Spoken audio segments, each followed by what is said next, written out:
দিদিমণির রান্নাঘরে সকলকে নমস্কার জানিয়ে আজকে আমি আমার রান্না শুরু করছি। আজকে আমি পাপড়ি চাট করে দেখাবো। পাপড়ি চাটে পাপড়ি করার জন্য আমি 2 কাপ ময়দা নিয়ে নিলাম। এবার একটু জোয়ান দিয়ে দেবো আর একটু কালো জিরে দেবো।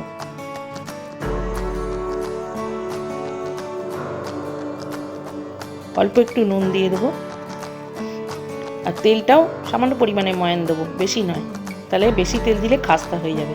এবার ভালো করে ওটা তেলটা সব মেখে একটু শক্ত করে একটা ডো তৈরি করতে হবে।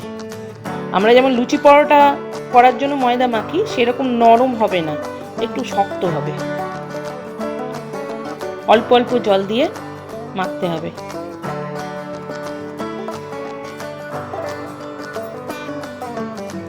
এই দেখুন শক্ত করে মেখে নিয়েছি আমি।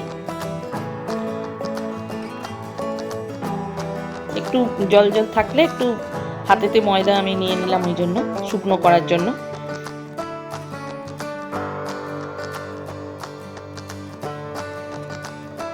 শক্ত করে ভালো করে মেখে নিতে হবে।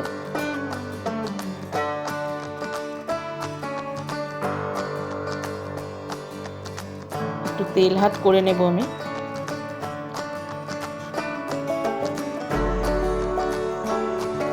এরকম ভাবে রেখে দেব, 5-7 মিনিট রেখে দেব।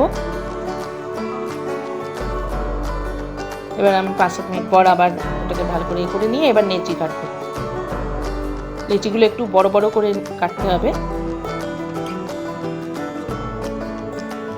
এবার ভালো করে বেলে বড় করে বেলতে হবে এবং একটু পাতলা করে বেলতে হবে।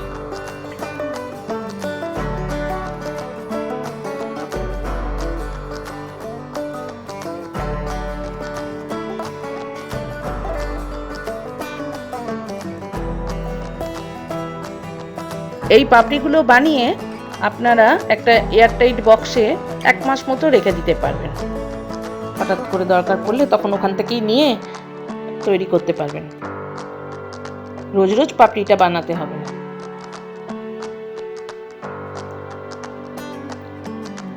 এবার বেলা হয়ে গেছে। এবার একটা এরকম ধার কাটা গ্লাসে বা কৌটো যাতে খুশি এরকম করে গোল গোল করে এটা কেটে নিতে হবে। বাকি ময়দাটা আমি তুলে রেখে দিচ্ছি, পরে আবার ওটা দিয়ে করব। এই যে লুচির মতো করে দিয়েছি, এটা ছোট ছোট হয়েছে। এর মধ্যে কাঁটা চামচ দিয়ে একটু গর্ত গর্ত করে দেবেন, নাহলে ফুলে যাবে লুচির মতো।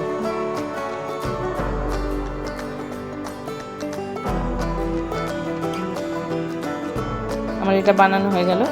এবার আমি এটা ভাজবো।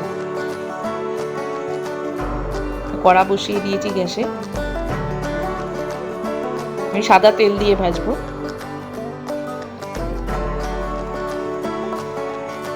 তেলটা যাতে গুলো ডোবে এরম মতো করে দেবেন দেখে।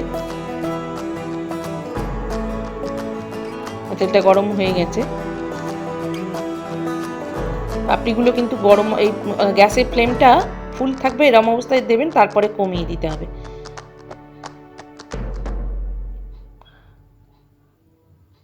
অল্প অল্প দিয়ে দিয়ে এরম ভেজে নিতে হবে পাপড়িটা।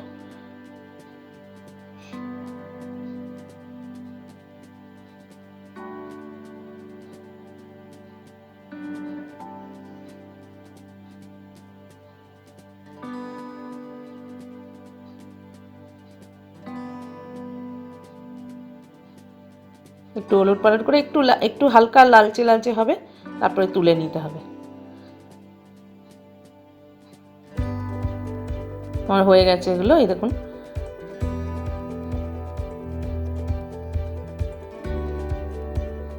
পাপড়িটা ভাজা হয়ে গেল। আর একবার আমি এটা ভাজবো, আর কয়েকটা আছে এগুলো ভাজবো।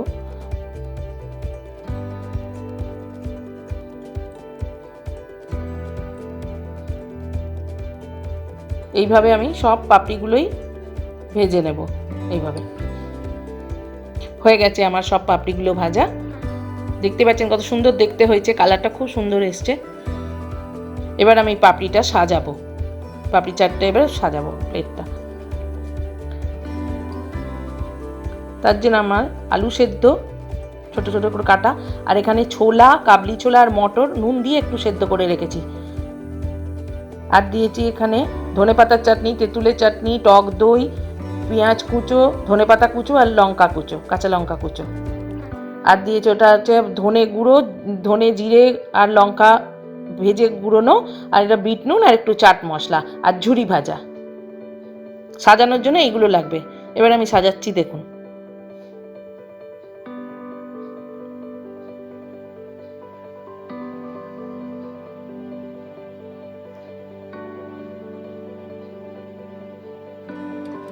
ওপর থেকে একটু আলু টালু দিয়ে দিলাম পাপড়িটা সাজিয়ে।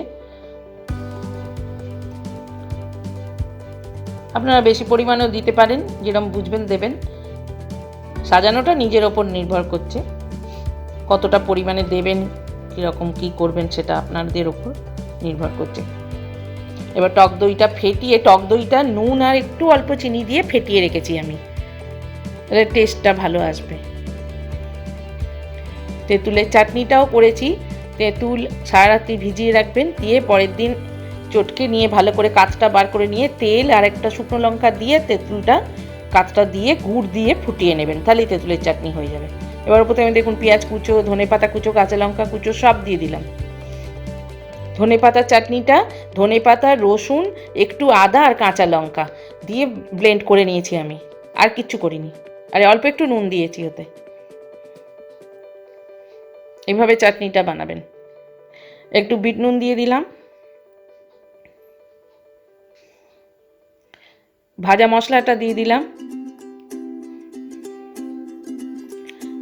চাট মশলা দিয়ে দিলাম।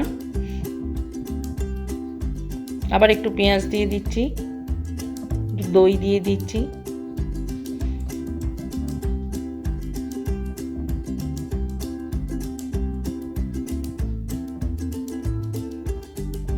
চাটনি, দই এগুলো যত দেবেন তত টেস্টও ভালো লাগবে, খেতেও খুব সুন্দর লাগবে।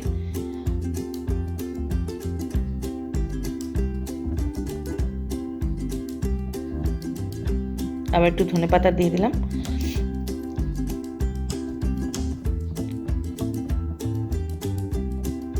এবার ঝুরি ভাজাটা দিয়ে দিচ্ছি।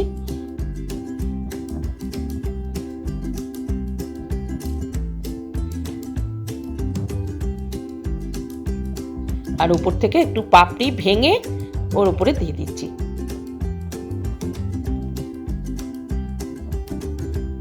ব্যাস, এই হলো আমার পাপড়ি চাট রেডি।